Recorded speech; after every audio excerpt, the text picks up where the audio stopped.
Yo, what is up, Googlers and YouTubers? It's your boy, Henry, and I am back at it again with another review. Can't leave this one on a great movie, man. Great movie I just saw. This movie involves Zac Efron, the Iron Claw.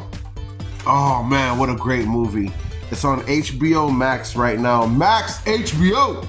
And it's such a great movie, guys. Obviously, HBO produces some of the best shit. I'm not saying this is an HBO production. I'm just saying it's on HBO right now. HBO has always been really known for, like, if a good movie comes out on movie theaters and it did really well or whatever or whatnot, before Netflix gets it, before Hulu gets it, before Peacock gets it, HBO is always going to grab the good shit. HBO is way ahead of the game on subscribes on. Well, we tell people to subscribe. You know, HBO's been having their subscribers for as long as I can remember. So, point is, yeah, man, it's the Iron Claw on HBO right now. You guys gotta watch that movie. It is a must-watch with a beautiful wrestling family. Family that their work was wrestling, and was really glad to see at the end of the movie that they were indicted into the Hall of Fame because the sacrifices and beyond sweat and tears, you know, the real sacrifices they made. It's such a great movie, man. Such a badass movie. I cried in the movie. That's how good a movie was, you know. Not ashamed to say it.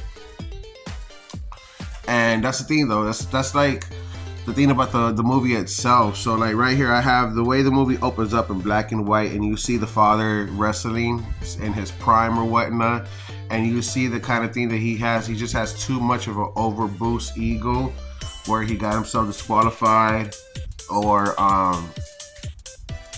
you know, looking at it right now and looking at it back then. So the way I see it is just like, you know, a lot of men, they didn't know how to deal with their angers, issues, or they will bottle it all up, and you know, and it would explode when it's already too late.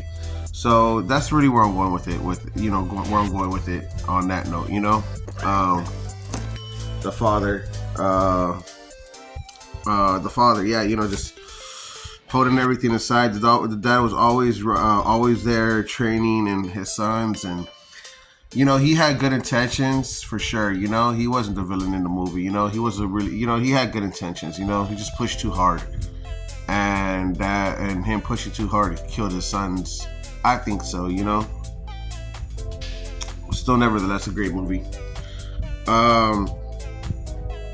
The bond between the brothers themselves, man, how cool was that? You know,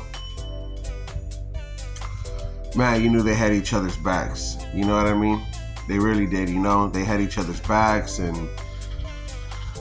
the portrayal of the brothers and how close they were with each other and how they looked after each other. And even when one of them wanted to be more of a musician than a wrestler, you know, he snuck out at night, and the brothers had his back, and they snuck out with him, and you know, they had his back. You know what I mean? It was really cool, you know. The relationship with the mother and the brothers, the sons and the mother, is a really interesting one because it's so old school, dude. There's a few movies that are made in today's era that are made off of the 1980s. Another perfect example is The Black Phone with Ethan Hawke. I'm pretty sure I did a review on that movie, but it's something special about the 80s, man.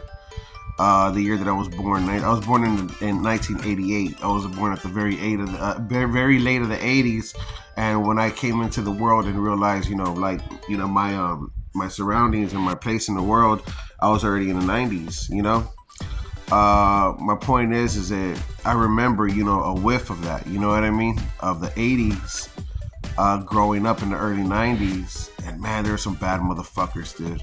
The baddest motherfuckers, you know.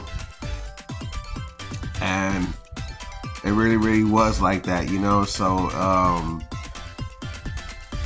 I'm just saying, growing up in the 90s, I can remember looking back and being like, oh wow, you know, like just you know, come just like that era just leaving, you know, where everybody is a tough motherfucker, you know.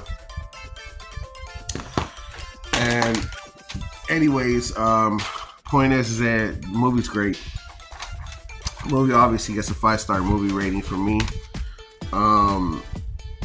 Because it really was that good, you know? It just really, really, really was such a great movie. You know, such a great movie to be told, such a great storyline, the production on it, the writing, and it's based off of a true story, you know what I mean? So it's really, really sad to know that this really happened. And it just really is, you know? I highly recommend it. It's one of the best movies I've seen so far this year, 2024 for sure. The Iron Claw. Guys, catch it right now on HBO Max. Subscribe, order it. Do what you got to do to watch it, but I highly recommend it that you watch it because it is really that good and it's a must watch, you know? Alright guys, I hope you guys are enjoying the reviews. Please don't forget to Google, like, follow, subscribe. I'll catch you guys on the